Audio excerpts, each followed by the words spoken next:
with me or maybe exchange emails with me.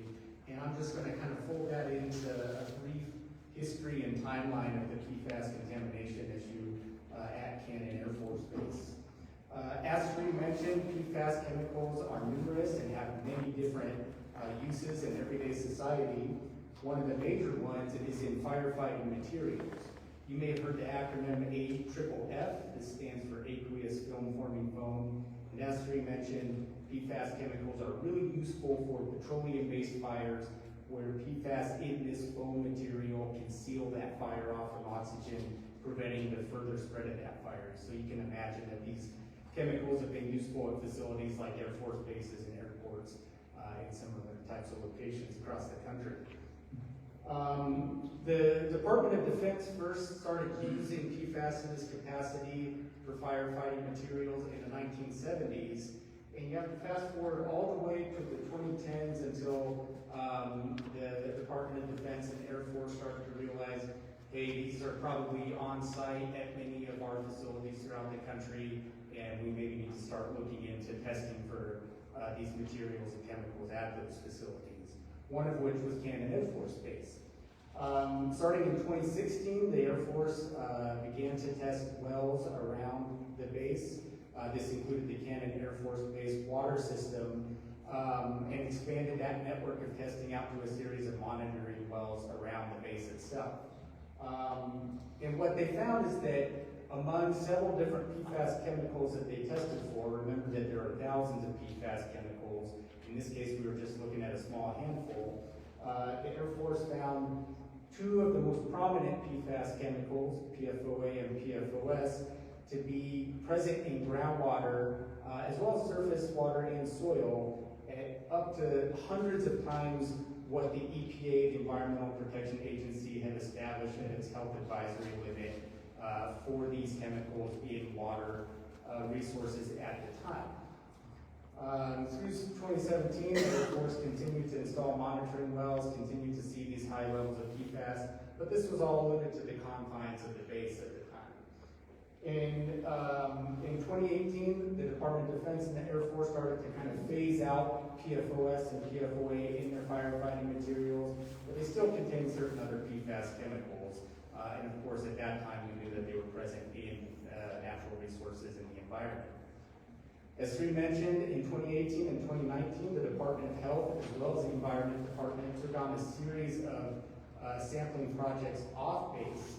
This included both private domestic wells, agricultural wells, and local water utilities, including the Cannon Air Force Base water system and 3 or 4 other small water systems located within several miles of the base.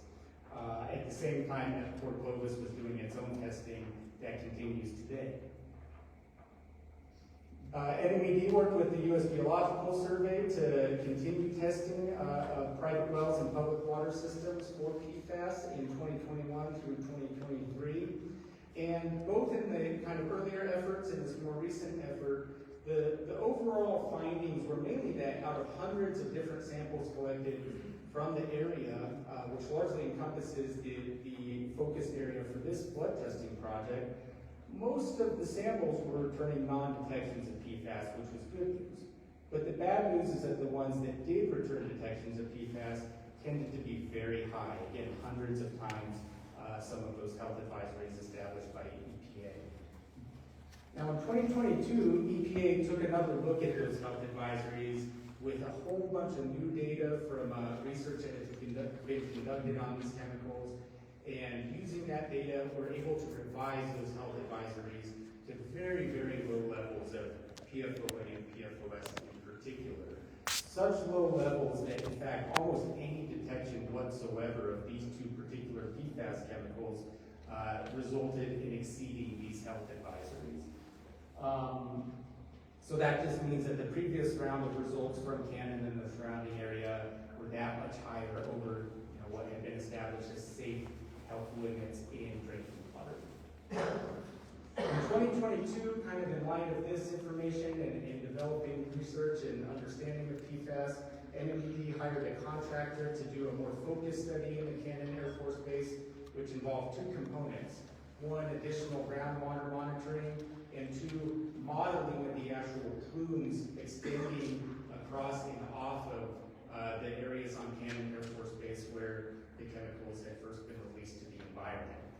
And I'll show here in a second what those look like on a map of the area. Fast forward to this year, the EPA has now established drinking water standards for PFAS chemicals, including PFOA and PFOS. And these standards only apply to public drinking water utilities, like the Air Force Base water system and EPCOR.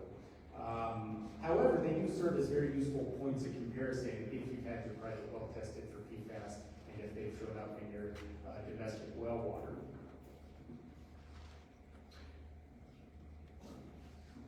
So I just want to point out a few features of the local hydrology and the aquifer system here in the Clovis area. As you all are probably familiar with, the aquifer in this part of the world is the Ogallala, or sometimes called the High Plains Aquifer.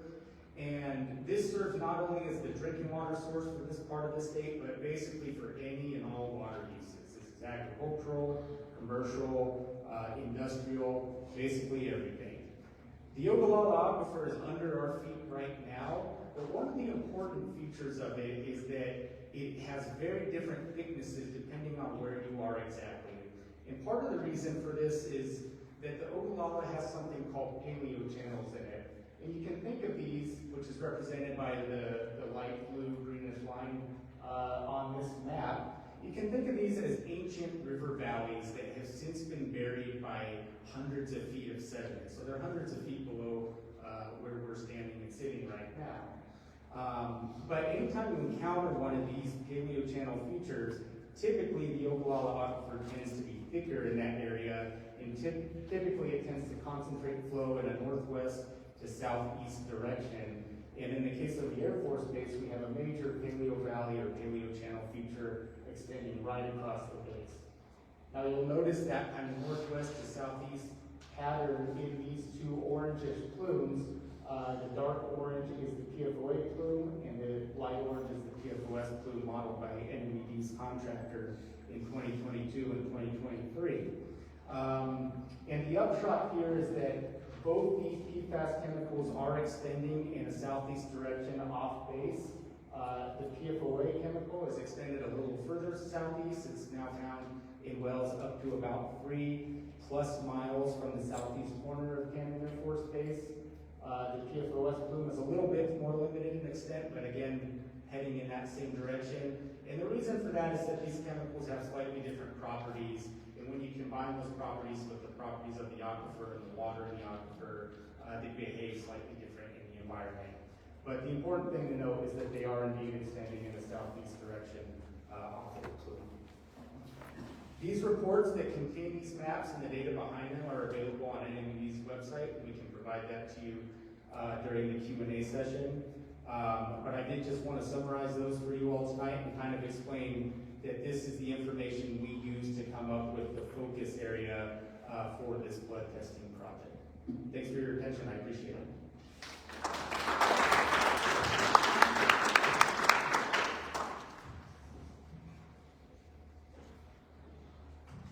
Thank you, Andy.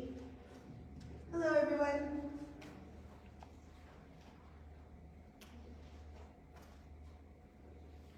I have to figure out how to say this. It's just there. Okay. My name is Kate Cardenas. I'm the Community Engagement Coordinator for the New Mexico Environment Department.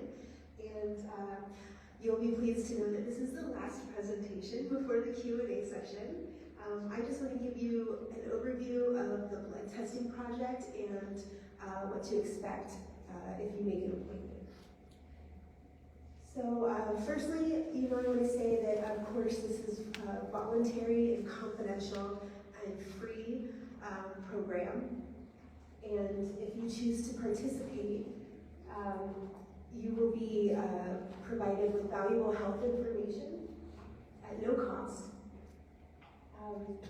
You'll also be helping state officials understand the range of PFAS blood levels in this community. And you'll be helping state officials determine what other actions are needed to protect you from PFAS exposure. There's been about a dozen other community level projects like this one done nationally. So the blood tests results that you would receive, you'll be comparing your blood levels of PFAS to other national averages and other national projects across the country. So what will the tests tell you and what will they not tell you? So we're looking for 33 of these different PFAS chemicals. There's of course thousands, but our laboratory can test for about 33 of them right now. So the results will tell you which of the 33 PFAS chemicals that we're testing for are present in your system and at what level. And again, we'll be comparing those with other people who have gotten their blood tested nationally. And then how that converts to what you can do about it is that information can then help you and your doctor decide if there are any health screenings that you should be doing or that are recommended for you for the future. What the blood test cannot tell you is where those chemicals came from. We're not able to identify the source of the exposure, and we're also not able to tell you how long those chemicals have been in your system. You could have been exposed yesterday or several years ago, and the test isn't able to identify how long they've been in your system. It also cannot tell you whether an existing health issue that you have is caused by PFAS exposure, nor can it predict any future health issues that you might develop if those are caused by PFAS exposure. So if you choose to participate, there's just a couple things that you need to know.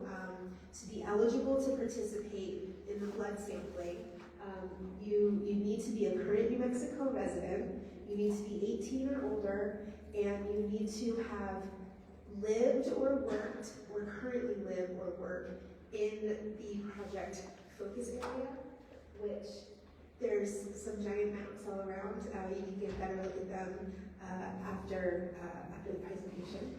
Basically, if you have ever lived or worked on Cannon Air Force Base, or in the area south of Curry Road 11, north of the Curry County line, east of Curry Road T, and west of Curry Road L. As you can see, this is 467 that comes up from Portales, and the map of the base here also. Again, you'll have more opportunity to study that map. And then you will be asked at your appointment to provide some documentation of your eligibility. So if you live or have ever lived in the area, you could bring a utility bill or a driver's license, something with your name and address on it.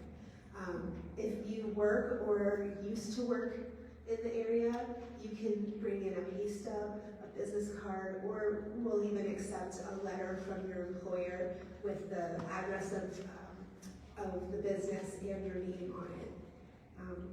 We'll try to be flexible with the documentation.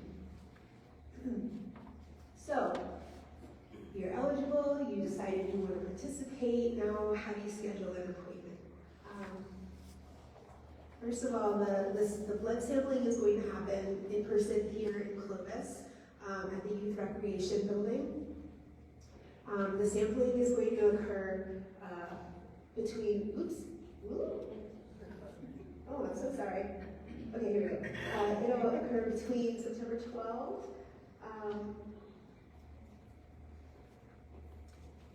that got screwed up a little bit. So it's between September 12th to September 19th, and then the next event will be October 3rd to October 9th. So when you call to schedule your appointment, those will be the options for you.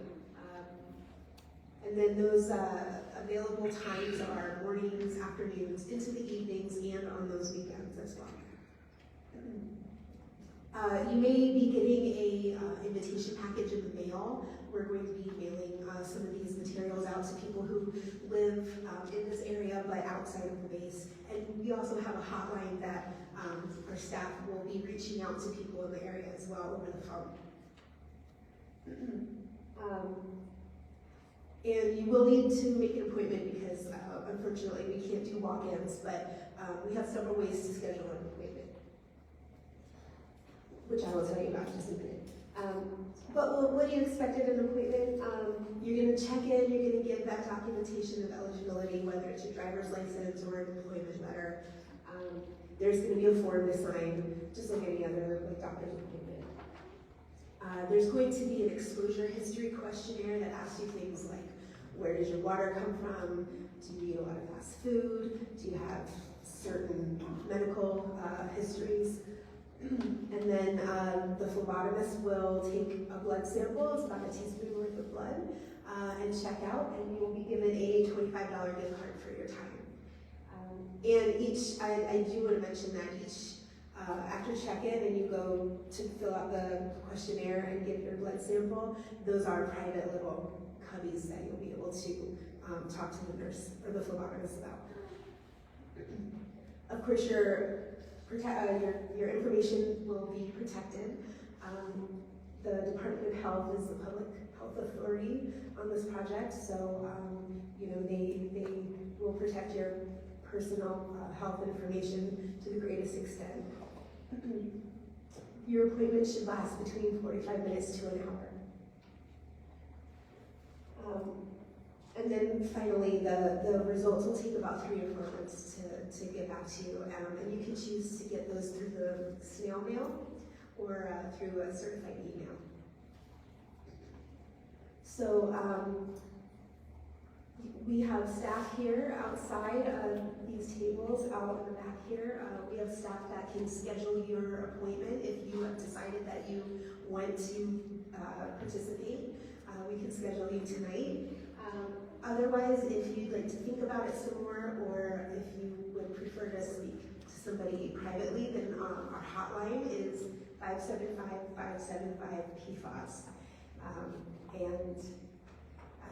That'll be available to speak with somebody until I think that was October 9th, sorry. So thank you very much. That concludes this presentation. And now I'd like to open up the floor for questions. We have, of course, Secretary Kenny, Dr. Paladugu, Gambionkos, and with TBS here. We have some microphones here in the stand if you'd like to stand up for your questions, or Drew and I can come around with a microphone if you prefer not to stand up. Thank you.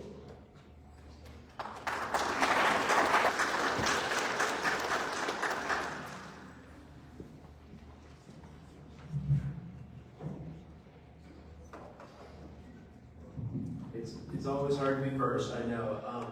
Larry, was it Larry?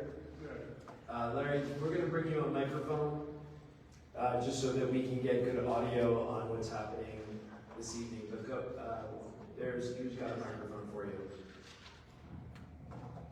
My question is, Can you turn that mic on? if at this moment, if we apply to do the blood test, is there any problem if later we decide we don't want to do it, or we committed to do it? So if you were to sign up, so the question is, if you commit to sign up, if you commit this evening for a blood test or in the future, then you decide you want to cancel that, is there any problem? Do I have your question correct? Yeah. So if you decide tonight or after this meeting that you would like to get a blood test, and then on second thought you don't want to do that, you can just call and cancel. We prefer you cancel so that another person could take that time slot. That's all. Okay. So no commitment. And vice versa, we don't want to Absolutely. You can sign up tonight, or tomorrow morning you can call that 575-575 PFAS number and schedule an appointment over the phone. And will this, do the blood test, is it in any way going to be hurtful to us, ever want to take legal action or anything? No, if you're looking to take, so your PFAS test results, if you go through with the testing and then you get that test result in the mail, as Kate indicated, you'll have the option, you're not signing anything that gives your legal right away to take any action. In fact, in my opinion, not as an attorney, but as an engineer, I'm not an attorney, you would probably have more data about what's in your blood to see if there are any damages, which might make you then want to go talk to an attorney, if that's the case. But let's be really clear, you're not signing anything that gives up your legal rights by participating in this. Okay, I guess I will be more on the question. Yeah, no, it's good questions, and I'll tell you that this is 100% funded by the Environment Department. There is no private money or federal money from the Department of Defense, nothing to sign, etc. This is all state money that we've committed to this project. Okay, I think it's a moment on the question. Good questions. And Drew, we have a question up here as well, but go ahead if there's one back here, and then we'll come up front to this gentleman. My name is Vance Dewey. I live approximately 2 miles east of the southeast corner of Cannon Air Force Base, one of the neighborhood. We haven't been tested since 2018. It's been 6 years since we've been tested. And I understand the news that at that time, the EPA advisory levels were at 70 parts per trillion. And recently, in the last 3 or 4 months, it's been signed into law for new standards of 4 parts per trillion. My first question is, have you done any testing since the new standards have come into place? So, good question. The standards have significantly lowered. Are you on a private water well or are you on EPCOR? Yes, I'm on a private well. As many of, I probably have 75 to 100 neighbors Yeah. within 3 or 4 square miles that are all on private wells. So there's, and I'll look to Andy. Can you answer that question about what private well testing's been done? Yeah, thank you, sir. I appreciate that question.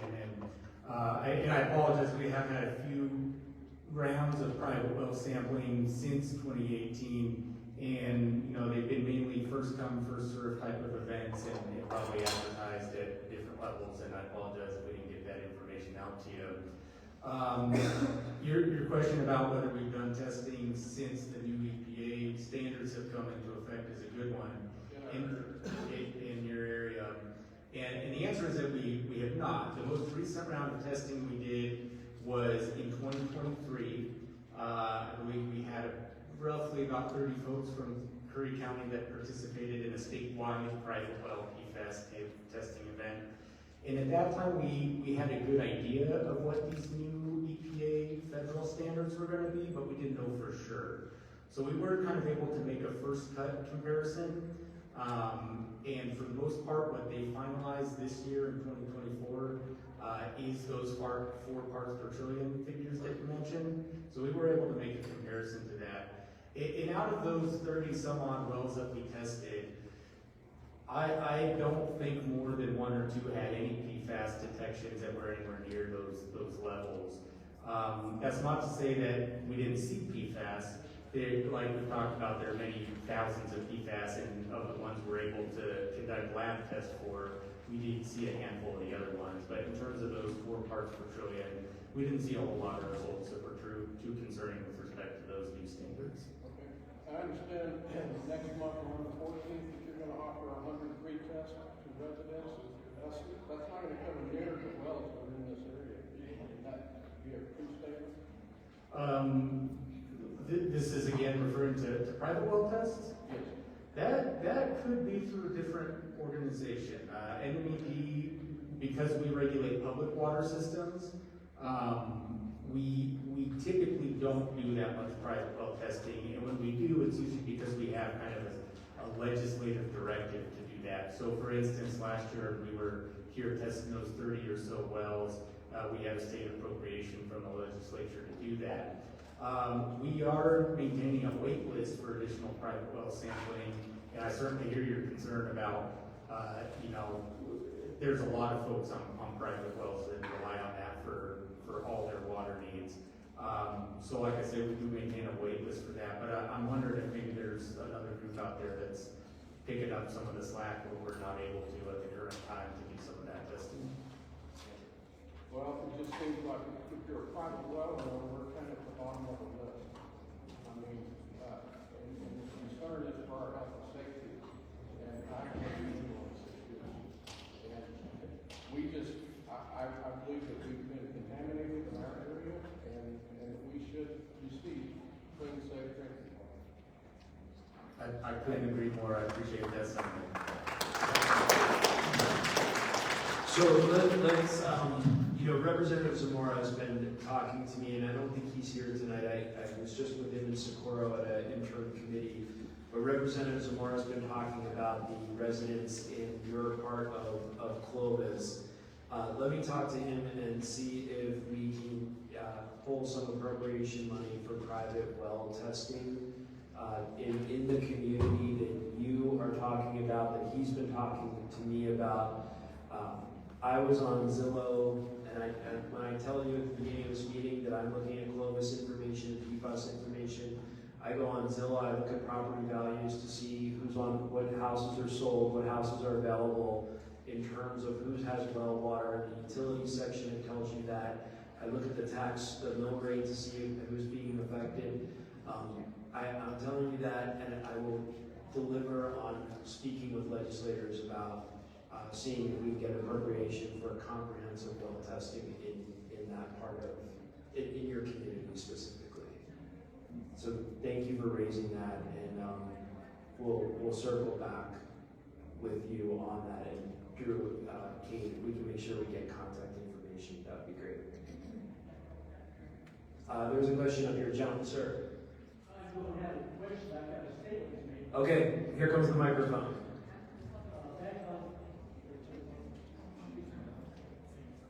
Working as a candidate for the 2011 law. And I was working for this out of Arizona. One of the times I was working out there, they had a backhoe big up to 55-gallon barrel of some kind of liquid. Everybody from the job site was all go home and not discuss this with anybody anymore. Okay? And not only that, they also had a belt site where the Air Force would dump chemicals in the ground that leave there. I don't know if y'all know about this, but I learned through experience that if you got one person, nothing gets done. We shut them apart. We can all know that they have these sites at Canada. So they actually dump liquids, contaminants into the ground. Okay? And they kept us from being there. They had fixed off, and we worked with that. And we took like a barrel, I don't know where they go up. But the next day they took it from being up, tacked them down with techniques, and told us not to discuss this with anybody anywhere else. I'm not sure that we even signed a paper saying that we would not discuss this with anybody. So if y'all want to go down that possible, find out about it, they have. In 2000. Would you be willing to show me on a map after this? Would you think you?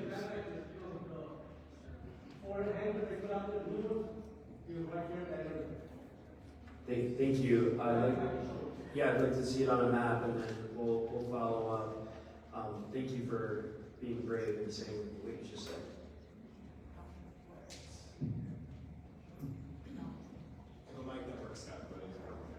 We have a question coming from the back. Can everyone hear me? Yes. Hello, so I'm Russell. I live off of 467. Kind of go off of what this gentleman was saying.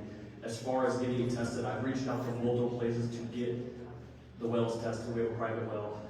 We can't even get someone to come out and do the well, let alone get one for free. I can't even pay someone to do it. So we're trying to figure out how we do that. When you were speaking about Zillow, if we go to sell our property, that is something that people are asking, well, is it tested? We can't even get our well tested. So I know you reached out, you said you guys will reach out and hopefully do something for us. But I'm wondering, is there a way we could, even if we wanted to pay for it? I've done all the research and I can't find anything.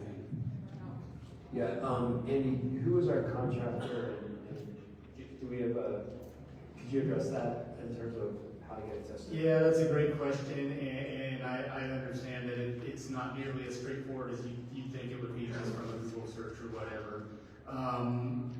There are a handful of companies that will do private well testing for PFAS. Unfortunately, the tests tend to run pretty expensive compared to other types of water quality tests. They have gone down in price a little bit, but in general, the ones I'm seeing are something like $350 to $500 a pop, and that gives you an analysis for 25 to 30 PFAS chemicals, similar as what will be included in the blood testing project. I have seen a price as low as under $100. For example, that's at a lab that basically, they're not approved and certified the same way that our public water utility testing labs are, but they are out there. I just want to mention that as a potentially more affordable option, and I have seen results from that lab and been able to do some basic comparisons to other results we've gotten. If you want to chat after the Q&A session, I'd be happy to sit down and give you some of the contact information for some of the labs that we work with and some of the options that are out there for testing, if you choose to do that on your own. Yeah, and let's also, Drew, get this gentleman's contact information in the event that we can bring funding to testing and then get into the community. Hello. I was wondering if you guys have talked about doing a second testing period and extending the border requirements. Yeah, so thank you for that question. We've gotten that question a few times. So you saw when Andy put up the underground stream that is flowing under the base. We extrapolated from there and looked at the community. Once we get the test results back from this first round, I think we'll be in the position to determine if we're going to expand that circle or that square as it was up there and look more broadly. We're starting close in, see what the results are, and then potentially moving out. So very interested in doing that as a second phase.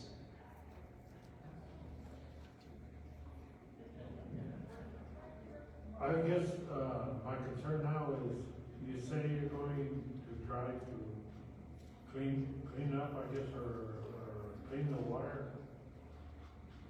That puzzles me. How would you, propose to do that? Yeah, so I want to be really clear. The state, while many of us in New Mexico live around a base and respect the men and women who work at those bases and what they do for our communities. I live near Kirtland Air Force Base. You all live near Cannon Air Force Base. I want to separate what they do for our community to what they've done to a community.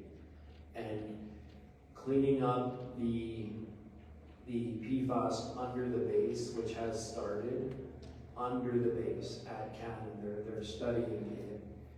What they've not done is clean up any PFAS, which is their responsibility to do, not New Mexico taxpayers to do, as it migrates off base. They have yet to do any cleanup off base. So how do you clean up PFAS? There are technologies that bring it out of the ground, just like any other water contaminant, and then move it through a series of activated carbon. Think of your home refrigerator may have a carbon filter that you pop in, or a Brita filter. It's similar to that, and it collects the PFAS in that carbon. There's other materials that are more synthetic than carbon or charcoal that also work in that way. And once the water's out of the ground, you can even aerate it to get those foams to foam back up and scoop them off and collect them that way. There are ways to do this. There are absolutely ways to do this. And how do I know? Because in the community that I grew up in Pennsylvania, where there was PFAS contamination from a federal facility, like a military facility, they're doing just that, they're cleaning it up. So I don't think we deserve any less than what another state is getting. I don't think we deserve anything less than full cleanup around Cannon Air Force Base, paid for by the Department of Defense, fully paid for, long-term monitoring, everything that everyone else is getting, we deserve. Why we're not getting that, I wish I could answer it. But that's for the neighbor just around the corner to answer that question. It can be done. It absolutely can be done. We had a question up here. We had a question in the back first, and then we'll bring the microphone up. Sorry to keep chatting. Okay, I just have a question. This is all informational. You guys just kind of want to know who's, I guess, is affected? Is that what y'all are looking for? Yeah, so thank you for the question. Sometimes the forest gets lost in the trees, if you will. And yeah, we want to offer this community the opportunity to get more information about their exposure. Were they exposed? Is it related to how did they get exposed? Is it related to you worked on base, you worked off base, you were involved in the ag sector? It would give you some information as to what you might want to do with that data. So let's say you get tested and you're below that national average, then that may be a discussion you want to have with your doctor, like my PFAS levels are low, and those PFAS levels, what do I do to keep them low? And that might be everything from you don't buy stain-resistant carpet anymore, you don't have stain-resistant furniture at home, or you don't have those non-stick pans.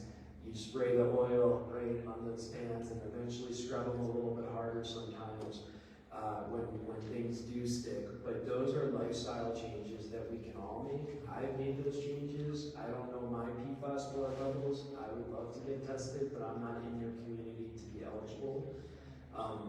But you can learn a lot about, do I want to make any changes based on the data I get back? And to the extent that my data shows that I've been exposed, it's high, then what do I want to talk to my doctor about? Maybe I have high cholesterol. Could that be related to my PFAS exposure? These are conversations that you're now having the ability to have with your medical provider that you weren't able to have before. Okay, so then the ones that y'all are searching for, the 33 PFAs, if you find any one of us here that has that, then y'all conduct more further studies for that? Is that what y'all are looking for? If we find that the population of residents have a high level of PFAS, then we would expand. I would lobby the legislature to give us, the Environment Department, the money to expand that testing into a second and third round, so that we understand the extent of how the pollution is moving, but also we understand how to help New Mexicans have better conversations about their health with their doctor. Okay, thank you. You're welcome. Thank you for the question. Drew, up here, okay, you still have a question?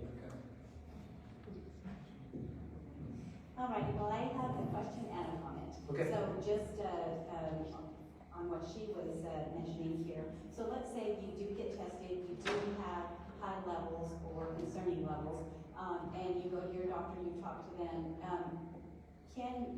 I know on one of the slides earlier it says it cannot be determined whether or not or when this affects your body or whatever.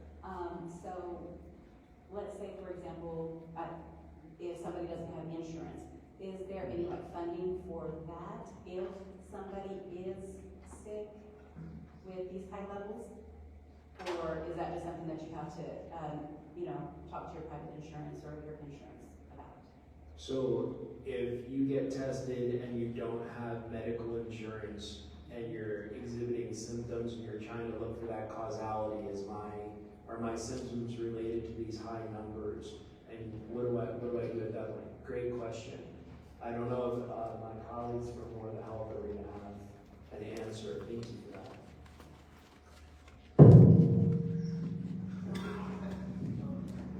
Sorry, this is too loud probably. Let me turn this off.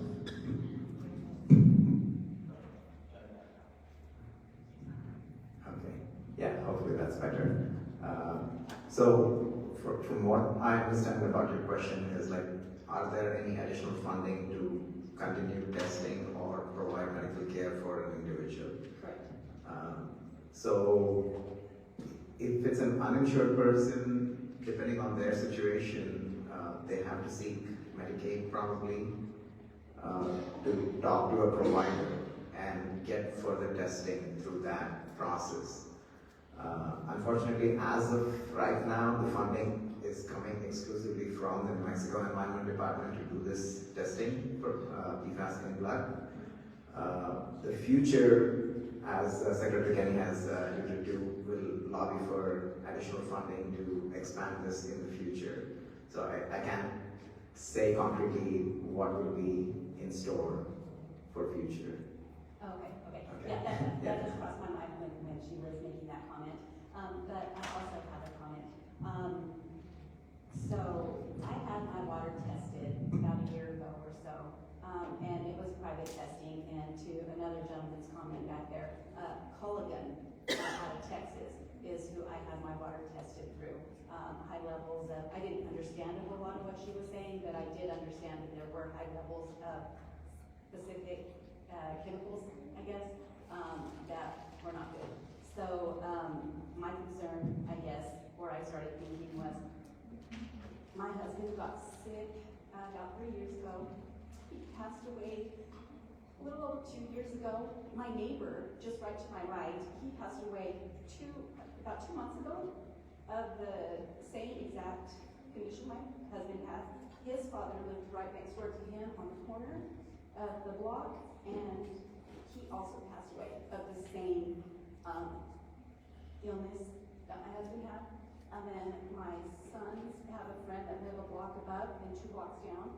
His father is right now in remission of the same type of cancer that my husband passed away. And I just couldn't help to think that that might have something to do with it, because it has been a concern that I've thought about for years. So that was my comment. I'm sorry. No, I thank you. So thank you. Thank you for making your comment. And I'm sorry for your loss and for your neighborhood. I would love to follow up with you and understand exactly where you live, and think about how we can affect maybe some emergency testing in your area, in your area and your neighbors. And I don't know if this is related to other comments, sir, that you made about where you live. So I just want to get a good map going here so that I can figure some of this out.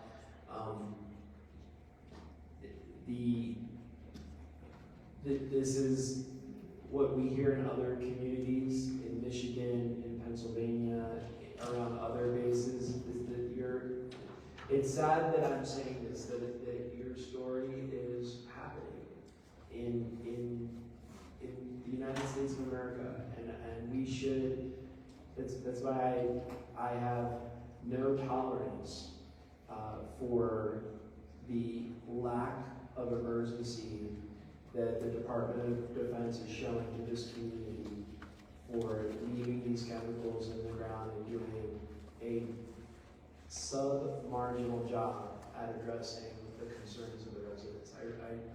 It's unconscionable. So thank you for sharing. I'd like to follow up with you and think about how we can do something more acute or emergency to test your water and that of your neighbors. So please make sure I connect with you, okay? Thank you.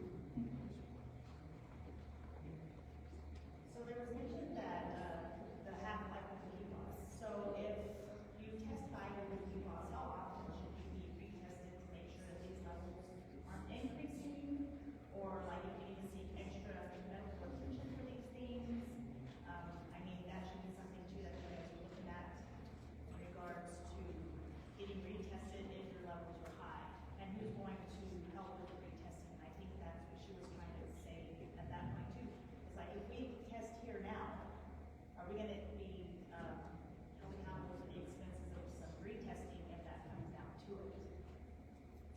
So there, we're incrementally beginning this testing. This is the first community that we're doing this in as the state of New Mexico. You're raising great questions about what does the future look like in terms of once we have this data, whether that's insurance and how do we handle things about trying to see if our levels are coming down. I don't have all the answers for you. I will say that, decisions I've heard in other states about having high PFAS levels correlate to whether mothers are choosing to breastfeed their children, whether, there's correlation between vaccinations and their effectiveness with high PFAS levels. So I say those things again to give you more data. We're committed to this, providing you more data once we start seeing the results coming in. And we say this community has high levels, low levels, average levels. I think we'll make some decisions at that point. But I don't have the direct answer to your question, but you're asking a great question. I think time will tell as we move forward. Because I just feel that if this group is part of the testing and the levels are high, they should be considered as part of further testing, like the free testing or whatever, Sure. to make sure that the levels are either going down or going up in this area. I just feel, as a nurse, that would be something that we would look at if we were doing a testing, sampling of things. We would want to continue testing the same samples of people to ensure that the levels are either going up or coming down. And that would give a good clarification to whether it's coming from the base, whether it's coming from other outside objects such as non-stick pans and stainless steel carpets and things like such. I just think that if we're involved in testing these, we should be involved in further testing as well. I agree with you, and I appreciate that comment.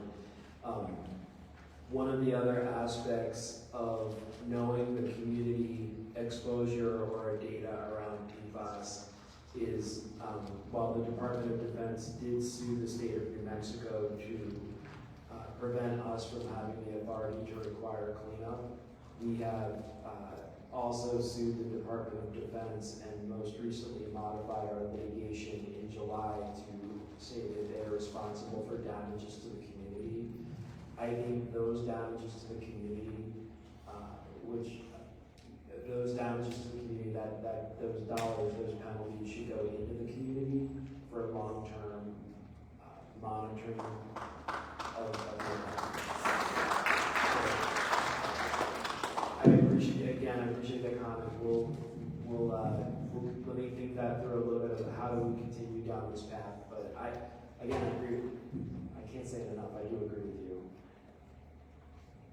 Hi, so I do have a question.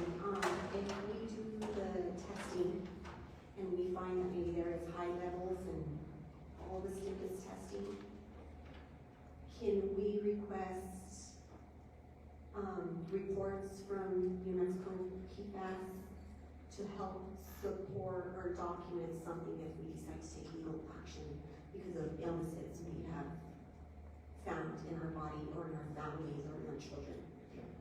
So you'll have your data that'll start, that will be helpful.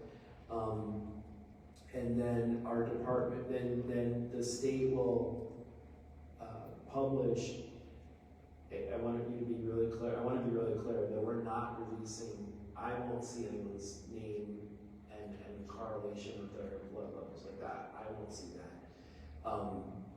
But we will publish a report or something that will indicate the overall exposure levels.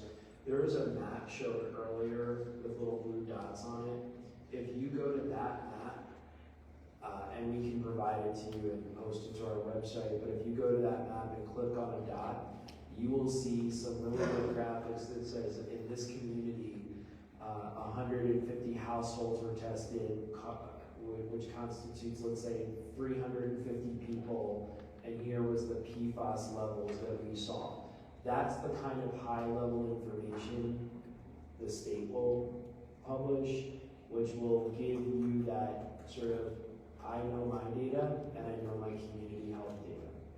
So absolutely. Thank you. You're welcome. John, let's get you a microphone. run it out of. Thank you, Secretary Kenny. I want to applaud Secretary Kenny. He's really a national leader on this issue. We're very fortunate to have him. Clovis thanks you for your leadership role. He's testified in Congress. He has sued the United States of America, which is a daunting task to undertake. And he's really stood up for this community, as well as Kirtland Air Force Base community and in Alamogordo as well. The question I have is if from a health point of view, if you can give some sort of perspective on what these numbers that might be produced in these test results actually mean. Is it a linear chart, or like the earthquake meters, is it multiplied by thousands and thousands as they go higher? And also in terms of blood scores as they how might they be expected to come down over time? I'm familiar with one resident who had a PFAS score of 28 in his blood. I don't know what that means, but it's now come down to something like 8 over the past 6 years. The problem has been dealt with for 6 years. So it has come down, but what does that mean in terms of healthy living, life, projections and things, prognoses? Thank you. Thank you for that question. So basically this testing will provide just a snapshot of blood levels of PFAS, and it's not going to be any measure of over the years or what is going to be a future levels unless you continue testing for this one. I have it on my notes here about some half-life for some of the chemicals. Like PFOA and PFOS, that were the first two chemicals that were considered to be the most of concern. They have an average half-life of about 10 to 27 years in human body. So if you have 24, you would expect that it could be 27 years before it comes down to 10. 10. That is only if they are not exposed to it anymore. So what is 10? I mean, what is the standard where people can say, I feel like I can live my life free of concern about tracking these diseases and so on? Yeah. Ideally, what we would say is we do not want to see any PFAS in human body because we don't know how it will interact with other exposures, how it will interact with an individual's genetics, and what it can cause ultimately. So ideally, we would not want to see any PFAS in the human body. So that is the biggest thing. So all I can say right now is to eliminate your known sources of exposure to PFAS, whether it's from contaminated water, possible contamination from food, known sources of contamination of fish, and protect yourself from dust that's contaminated with PFAS. And in terms of testing or like what needs to be done in the future, like Secretary Kenny said, this is funding that we have for one round of PFAS testing. If we can secure additional funding in the future, we might possibly do additional rounds of testing. And currently, like I mentioned in my presentation, ATSDR is performing studies for PFAS and identifying what possible health effects that could lead to in a 5-year study. That study will be ending in 2025, and after the study is completed, they will probably take about a year to analyze the results and publish the data. And of the 5 or 6 conditions that I mentioned, they might add more of those conditions to that list as possible causes of being exposed to PFAS, and that might give us more data in the future. And let me just add that, and Larry, I see your hand just went up. It's scary. I mean, even hearing you say that, Shri, is scary for me to hear, and I'm sure it's scary for you to hear. I think what we need to do here in this community and many others across the state of New Mexico is continue with both aggressive cleanup, preventing additional PFAS from getting into our water supplies. You know, you're lucky that if you're on EPCOR, you have a partner that is working and monitoring for PFAS to make sure it's not in or not detectable in the public water supply. You have about 80 wells that are pulling water out of the Ogallala. If you're on the EPCOR water, they can balance that a little bit. If one well starts to see it, they can balance that water supply. Not everybody has that in the state of New Mexico, that ability to balance the water supply and say, I don't want water from this well because it's starting to show PFAS levels. But I'll be honest with you, have I made changes in my house? Absolutely. I don't know if I've been exposed where I grew up because there's really high levels of PFAS. But am I making choices to not buy waterproof clothing and carry an umbrella? Yeah. It's easier in New Mexico, although every time I come to Clovis it seems to rain. But am I making choices about, when I look at, when someone tries to sell me, as it happened at a big box furniture retailer, they said, sir, we can spray you this carpet that you're buying, this rug for your house with this non-stick, non-stain, makes it last. Do you have pets? Yeah, I have pets. Well, absolutely you want this to be sprayed. And I said, I absolutely do not want that sprayed. If you spray it, I'm not buying it. Because I knew what it was. And we have to educate ourselves and decide that we don't want to bring this in our house. And at the same time, we have to have aggressive cleanup for communities that are largely affected, like this one. And it's one reason why I'm proposing that we bring a bill to the legislature that says, unless it's for medical devices, PFAS is often used in some medical devices, and thank God it is, because it allows us to have heart, stents installed and things like that. But do our pizza boxes need to be this slick and keep grease off the, from seeping through because we need the convenience of that? I say no, but that's my choice, that's my vote. But I do think we need some legislation that is going to ban this stuff from getting in our houses. And it's in everything. It's in dental floss. It's in so many different things that you don't even know what you're bringing in your house. So be educated, be smarter. Don't fear. We're all in this together. For sure, we're all in this together. Ma'am, and then Larry, I don't know if you still have a question. Oh, sorry. Go ahead. Mine's quite a simple question. I live in the catchment area where you're doing the testing, and I appreciate you doing the testing, but unfortunately, it looks like I'm going to have to leave for a family emergency. I won't be in the area when you're doing the testing, so what happens then? Do I have to wait till the next round, or is there a way I can get tested?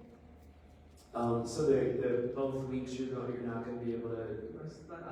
My mother's very ill in hospital in England, and so I'm just waiting to hear what's happening. And so I don't know yet. I've got tickets to go, but I might want to change them. But it looks like I'm going to be on that whole time. So here's what I would say. So it does sound like you're going to miss the testing, and we're hoping that you overwhelm us with so many requests to be tested that we have to schedule more time. But let's get these appointments that we blocked off for those 2 weeks. Let's see if we have the need to do additional testing from within this first round. So I appreciate you telling us that and sharing that. If we could get your need in the event that we are doing a second round of testing in this or a greater area, then we can reach out to you specifically. But at this point, if you're not here those 2 weeks, then at the moment, we won't be able to accommodate testing for you. So thank you for sharing, though.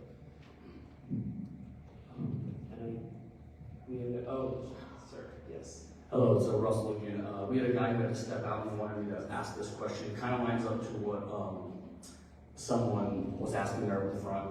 But it said in September of 2018, Cannon Air Force Base requested the New Mexico Environment Department renew a permit that allows the Air Force to dump up to 900,000 gallons of treated wastewater per day into nearby water sources. And he mentioned that people south of even Portales were noticing PFAS where they were at high levels. And so, is that happening? Is what he's kind of wondering. So Cannon Air Force Base has a discharge permit from the treatment of their wastewater. So they're pulling water up from the Ogallala, using it on base, flushing toilets, everything you can imagine, right? And then they treat it and discharge it.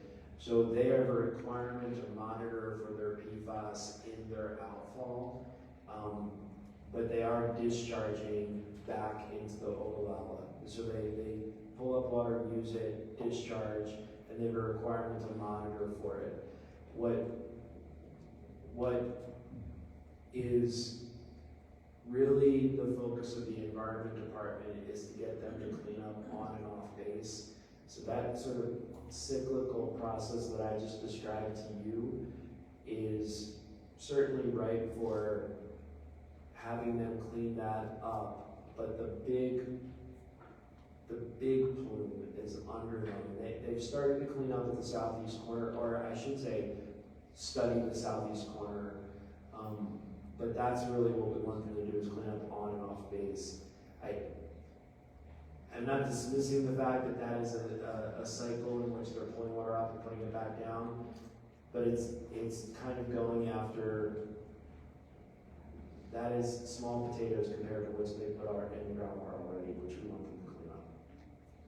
All right, thank you. And just last quick question is, how many people do you need to be tested, and how many need to have high levels in order to expand the search or expand the things what you're testing? Yeah, I don't. So we certainly have. We're hoping to get at least 500 residents at least. I think we would call it a success if 500 signed up. If you overwhelm us with 1,000, then we'll figure it out. We'll figure out how to get 1,000 tested in that study area. I don't know that we have a number in terms of. It's painful to think that we would be targeting a number if we're not, about what high, medium, low looks like, if you will. If there's resounding participation from the community, I think that would be more indicative of starting to look for a second round and let the data come in and make sure that we haven't sort of overlooked anything in terms of potential exposures.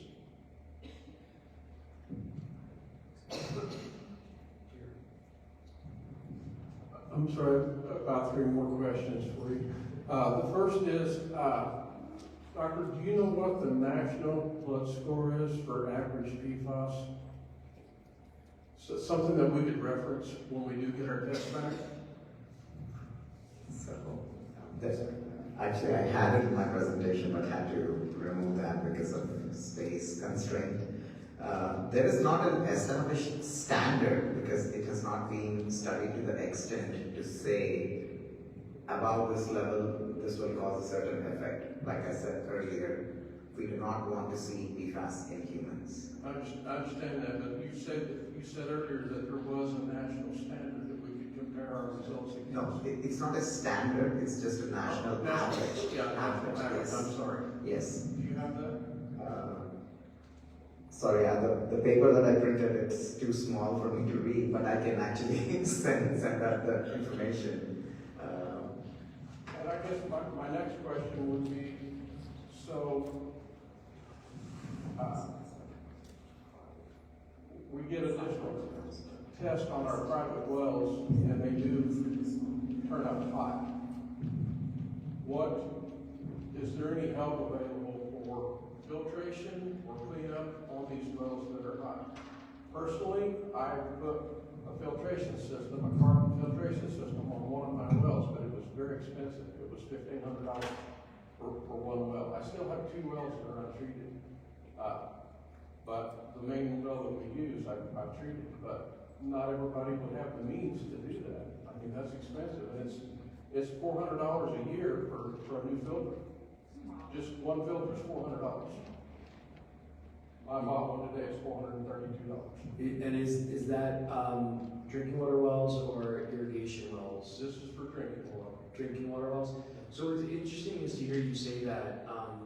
You know, in 2019, 2020 timeframe, the Department of Defense said that anybody who had, said to me, anybody who in exceeded the then standard, if you will, that they were putting filtration systems in for their drinking water wells. I would, if anyone is in the situation where they're paying for filtration of their drinking water wells, if we could get your information, I would like to send that to the Department of Defense and ask them to begin paying you back and you for that filtration. And if anyone's interested, I do have the information, you can get one of these filtration systems. But now, the other thing, my last question, and I have my test results from 2018, and the standards that they used then were parts per billion, not parts per trillion. Right. And according to this test, I'm hot on six different of these elements. I would need some help interpreting this, and of course I do want another test. And if I can't get one soon, I'll have Gel Labs run one for me. But I would really like some information on helping me look at this test. Of course, it says non-detect, but they were looking for 70 parts per trillion then. You know, now we're looking for 4 parts per trillion. Yeah, that's a great point. And it's kind of, you know, the double-edged sword that goes along with an advancing science and understanding these chemicals. You're absolutely right that even as recently as 6 years ago, the lab analytical ability to measure down to those low levels, like you mentioned, those 4 parts per trillion, at that time were not existent or were certainly not perfected. And here, you know, less than a decade later, most labs are, like Gel Lab that you mentioned, are able to measure down to those levels. So I just want to reiterate your point for the audience that, you know, you may have had your well water tested before and got a result that said all non-detections, but because the lab's ability to measure PFAS to such low levels has changed over time, unfortunately that doesn't necessarily mean that they're not present. And I think that is a really important point to make. In terms of interpreting your private well results, we're always happy to lend a hand in doing that. If that's something you would like some assistance with, please touch base with me after the presentation tonight. Thank you for raising that point. I think that's really important. And Andy's being very modest. He's probably talked to so many New Mexicans about their well test results because he's doing it in Santa Fe, he's doing it here in Clovis, he's doing it around the state as a whole. And we're lucky to have somebody in the Environment Department who is so knowledgeable and such a good communicator that can explain that technical. Although, sir, you're coming across to me as very technical, but Andy is a good person that can explain the technical to the non-technical. So if any of you have questions about what does this lab sheet really mean, this is the gentleman right here that can help you understand that. He's fantastic. I have a question and a statement. First of all, I was born on Cannon Air Force Base, and I'll just leave it in the 70s. And right now, we live west of the base that's within your testing area. The first time I tested positive for cancer was at 14 years old, and that's when I received radiation. I've now gone through that 4 different times for the same type of cancer. My children have tested positive for cancer. My husband has been very, very sick just this last year. I appreciate the fact that you advise us to stay away from PFAS. However, I echo Mr. Dubry's statement. We have a private well. People around us are still drilling irrigation wells. We have a filtration system in our home. We buy bottled water from HTO. I did that on the weekly. We pay $60 to $70 every month for whole house water filters to drop in there. We can't just stay away from it. We live in the county, and it just is not gonna work. And that's, I feel again, we're kind of on the bottom of the totem pole because we're not hooked in with a water system. We're just living in the county on a private well. I just want to know where the Department of Defense is actually gonna become accountable for helping us that have had all of these health issues and are having all of these water issues to get that cleaned up and possibly just fix the system before it's too late. Thank you. Thank you for your statement and your question. And I apologize if I came across as insensitive to stay away from PFAS. It is so present everywhere, and especially here, that it's an impractical statement. I appreciate you saying that. I wish I could answer your question about when the Department of Defense will take accountability. It would be great if they were here to say that we're going to connect rural parts of the county that are on well water and septic to, EPCOR or to a public water system. I would love them to be here to say that or to answer why they're not entertaining that. I also don't know why.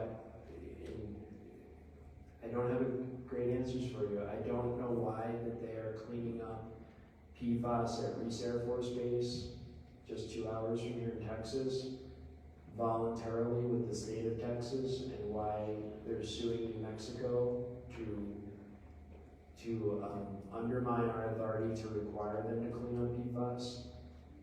It is a completely different Department of Defense in other states where they're working collaboratively to solve these problems, and they're not doing that here in New Mexico around this fantastic city of Clovis.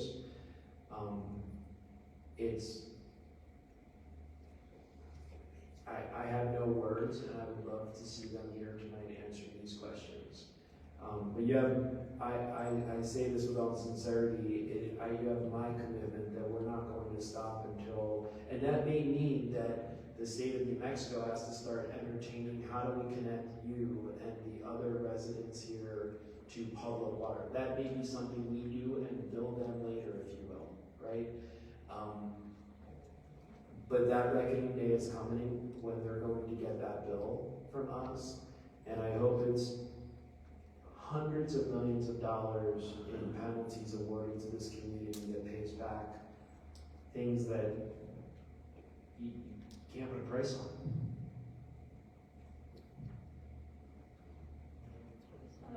I just have a couple questions. First of all, I'd like to thank everyone that's here that is having to put up with this. My heart and prayer goes out to y'all.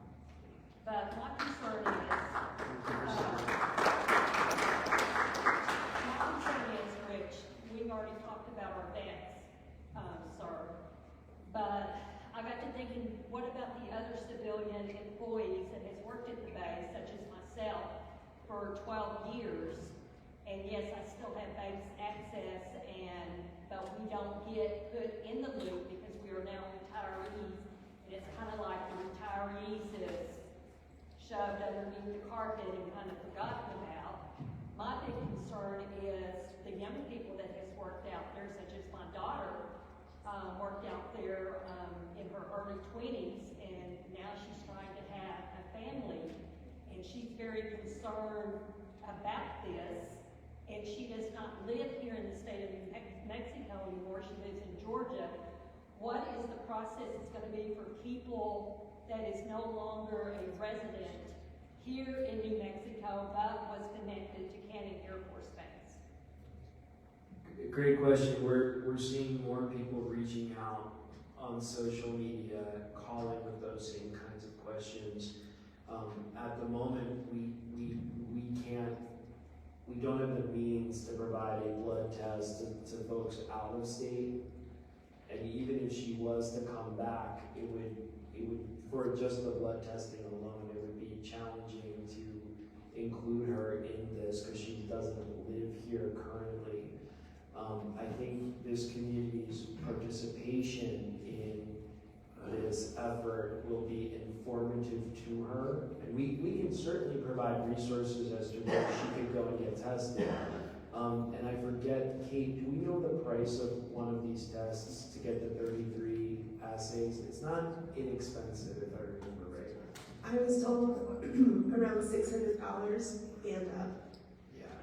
So it's expensive to get to do this on your own. But at the moment, great starting point to do the blood testing here, and then thinking about a question about how do we go out, how do we look at contact tracing, if you will, to see where other people might be around the country.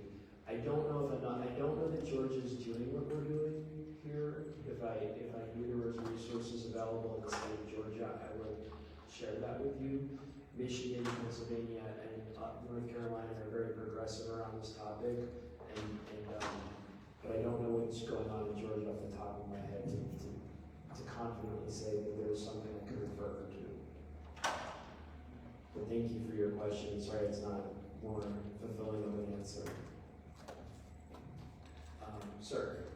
Just got a quick question. Sure. Was the DOD invited here tonight?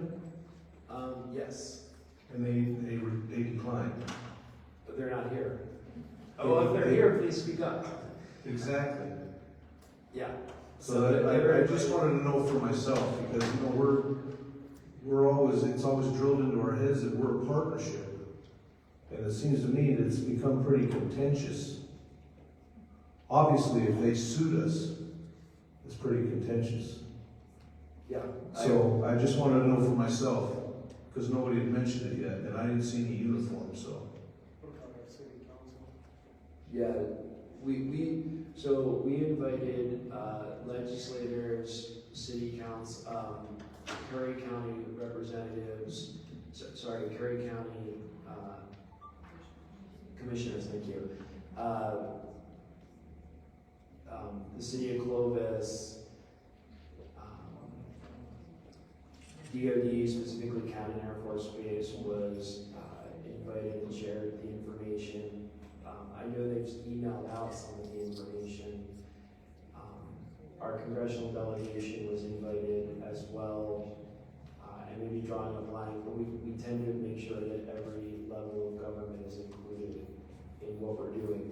I will, I've been your environment secretary since 2019 when the governor came into office. My first week on the job was the week of January 15th, somewhere around there.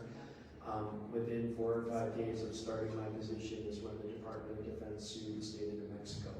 So I wasn't, this wasn't even a conversation that I had with them before they launched a federal lawsuit against us. And I say us because it very much is against this community, just as it is against the state of New Mexico.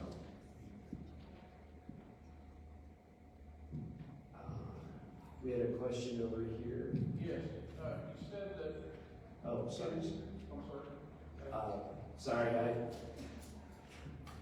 I'm just looking at one of the notes that you had on your teleprompter there. It said to participate in the New Mexico PFAS blood testing project, currently live or work or have lived or worked in the project area.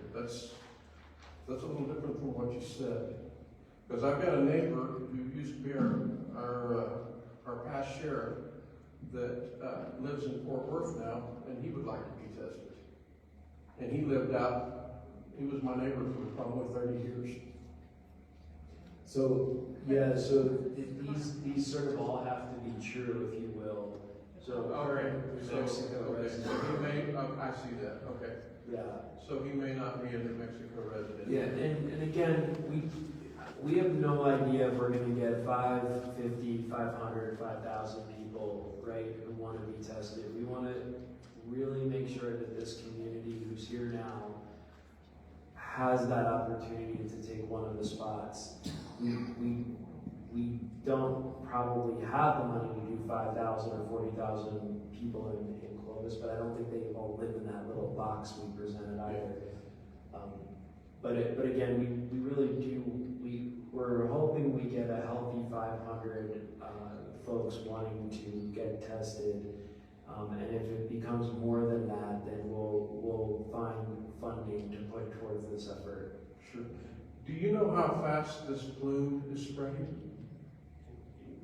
I'm gonna turn to Andy here in a second. That is something that, again, the state of New Mexico is paying to identify. So we're picking up the tab to figure out how it's moving. Andy, do we have a sense?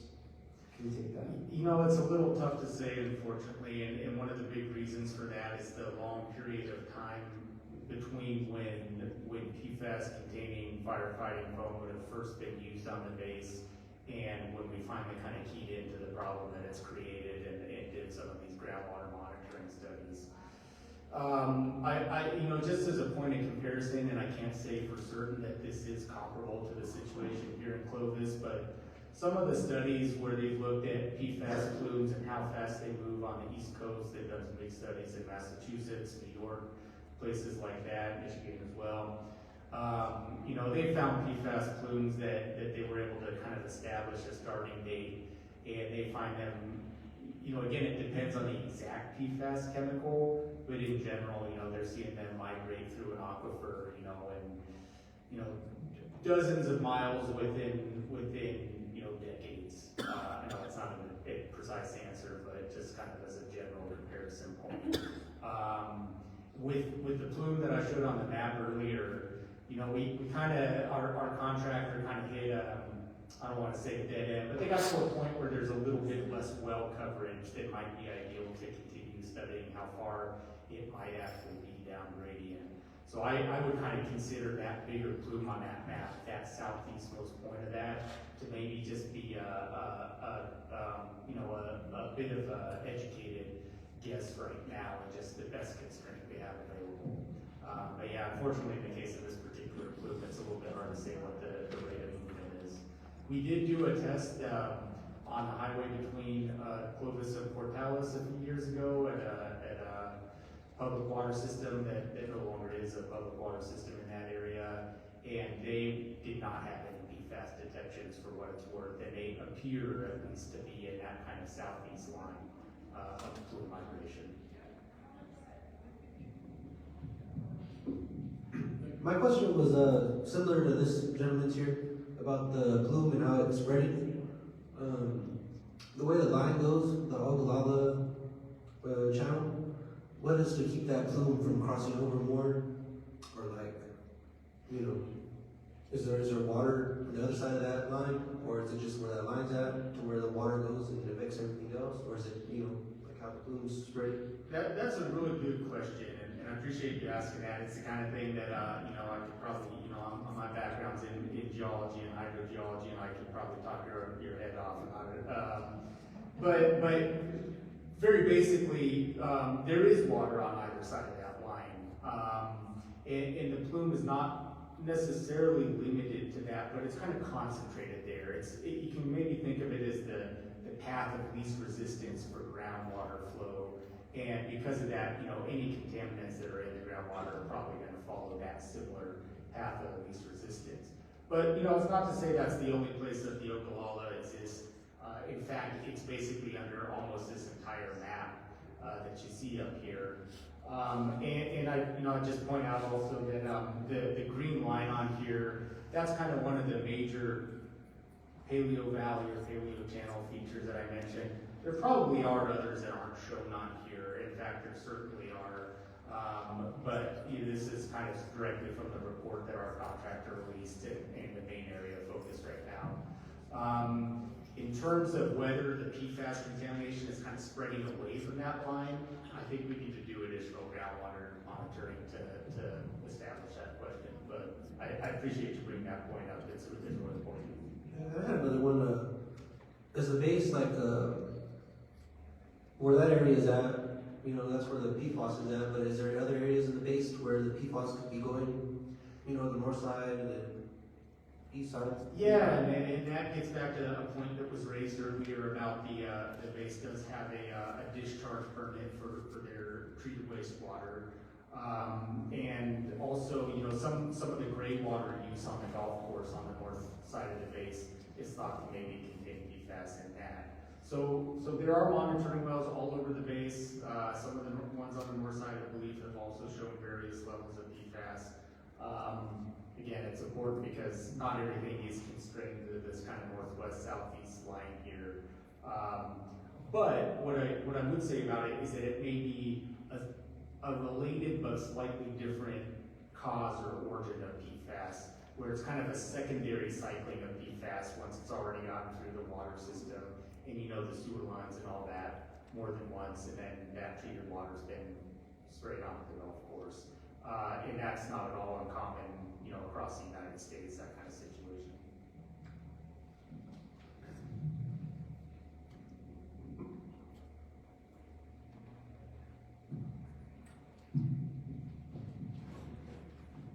There was monitoring wells drilled on 467, the east-west part, that was drilled within the last 6 months. Are you guys getting access to that data? I haven't seen that data yet. I appreciate the heads up on that though. I don't know who was drilling them. I assume it was Cannon. I know somebody from Cannon went to the county commission and asked for permission to go on county roads, and the county denied that. But now they were on the state highway. Yeah, we've been working with the county and the city, with the office of the state engineer, with Department of Transportation, to make sure that we all understand that there's no roadblocks, if you will, or impediments, and you know, if it's a private right of land or private land, it's up to the landowner to give some consent in terms of allowing testing to occur on their property. I am aware of those wells that you're talking about, and I do believe that those were Cannon Air Force Base wells, but we don't have the data. I don't know what they're I mean, I assume it's PFAS, but I don't have any other data yet at our department.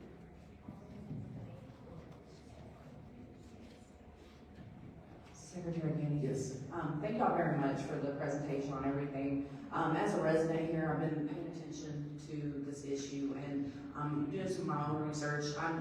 People are kind of talking about the spread, and I was wondering, I know that there was a news article that came out in 2021 about PFAS in the Texaco, and so I was wondering about that in relation to, like I said, Clovis proper, right? And that access, and you're saying like in 2025, I guess, is when the results will come out, and y'all will look at possibly opening up that, additional testing with funding and stuff of that nature. But I was wondering if there are, indications back in 2021, like how maybe it has gotten over there. And the other thing that I wanted to ask was, with regards to, I think you mentioned in 2019, DOD was required to start paying for items that are related to the need of whether or not it's filtration systems and stuff. So as far as like casework from our office, whoever might be interested in that, we can open up casework to kind of help with your follow-up with that. And so I'll provide that information to you and anybody who would like to provide that information to our office so that we can follow up and, Yeah, thank you. Yes, sir. And then the last thing I wanted to know is with Ed, I think, he's with DVS, or Department of Veteran Services, is that correct? So I wanted to kind of see what component he plays if they're offering services for veterans with regards to PFAS, or what that kind of looks like. Okay, thank you. Yes, so as far as the Department of Veteran Services goes, if you're a veteran who has a disease or cancer from maybe a FFF that may have happened at Canton Air Force Base, you're definitely encouraged to do or come to the DVS office here in Clovis to file a service-connected disability claim.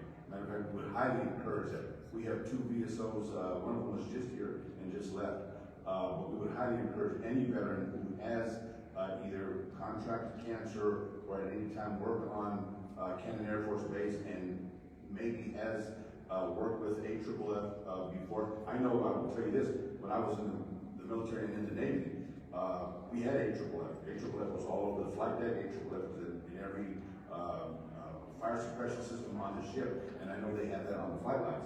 So again, I would highly encourage any veteran who has either an illness or a family illness to definitely come to the office and file a service-connected disability claim with us. Where's your office at?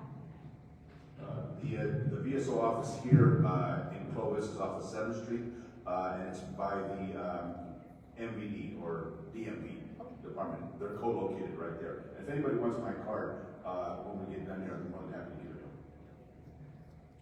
to them. And just going back to your first question about Texaco, I'm aware that there was a water well that was tested and found to have high levels of PFAS, kind of confirming what you indicated.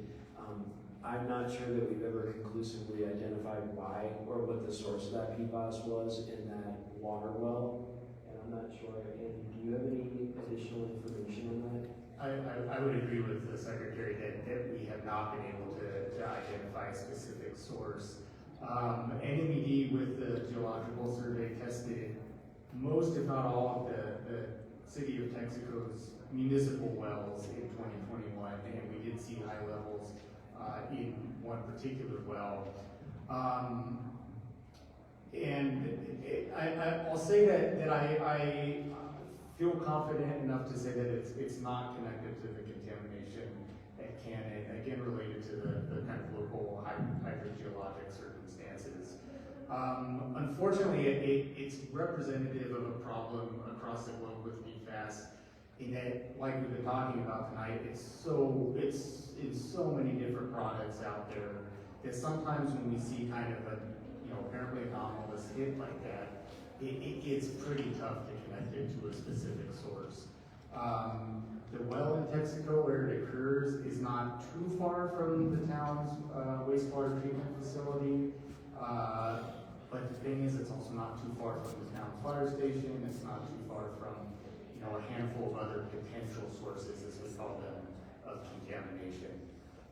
So it's hard to say.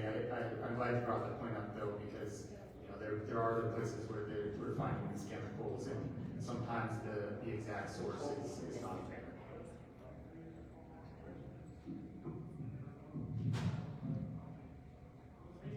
I just have a statement. I'm from the base, and so I know there's not any uniforms in the room, and I can tell there's only a handful of us here, but it's not because we don't care or that we're not affected.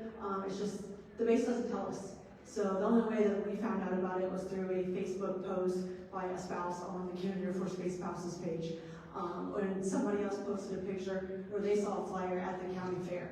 So it's pretty sad that obviously the base is affected, but yet even us, airmen are not, they don't tell us anything. So even when we in process, they should be telling us, hey, this could be in your water, be aware, these are side effects, or whatever you should be looking for, but they don't tell us anything. So we're in the exact same boat y'all are. Well, can we just say thanks for your service, by the way? Very much.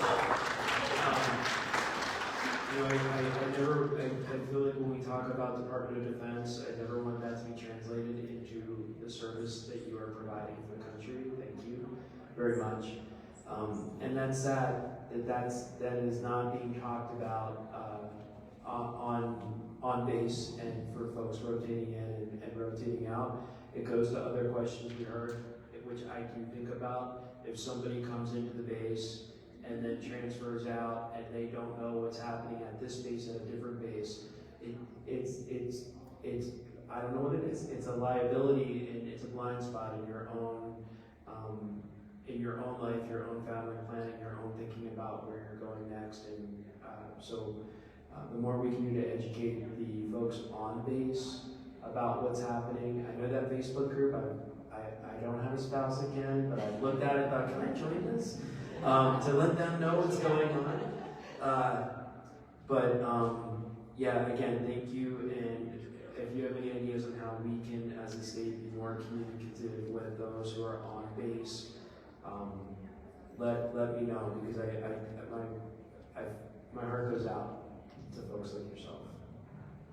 Secretary, I just want to say, again, everybody, my name is Kate with the Environment Department.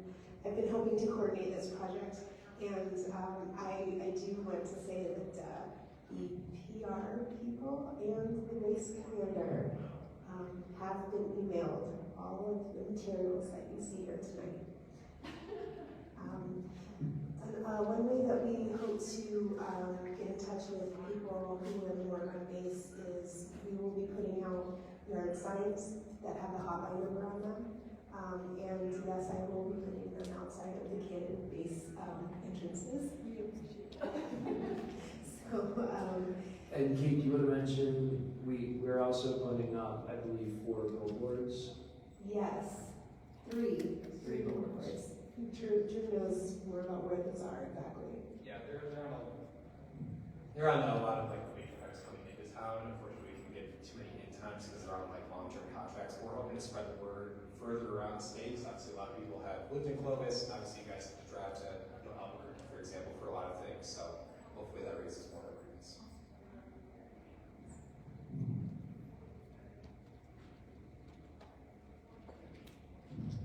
I told you we would stay until we answer your questions. I don't know if we hit that or we tired you out, but we are still here. We'll be here for a little while longer. If you want to talk in private, we welcome those conversations. We thought there might be someone who wanted to stick around and have a private conversation. Happy to do that. But I'll give it one last call for any additional questions, and then we'll wrap up. Well, I know you stayed a long time, many of you, and I do want to say thank you. Whether you know it or not, you're putting up with a lot, and we're here with you. We're not going to leave this issue, this fight, this effort until we, all of us, succeed together. So thank you for your time. Thank you for your great questions, for your investment in yourselves, and I do hope you consider signing up for PFAS blood testing. Thank you.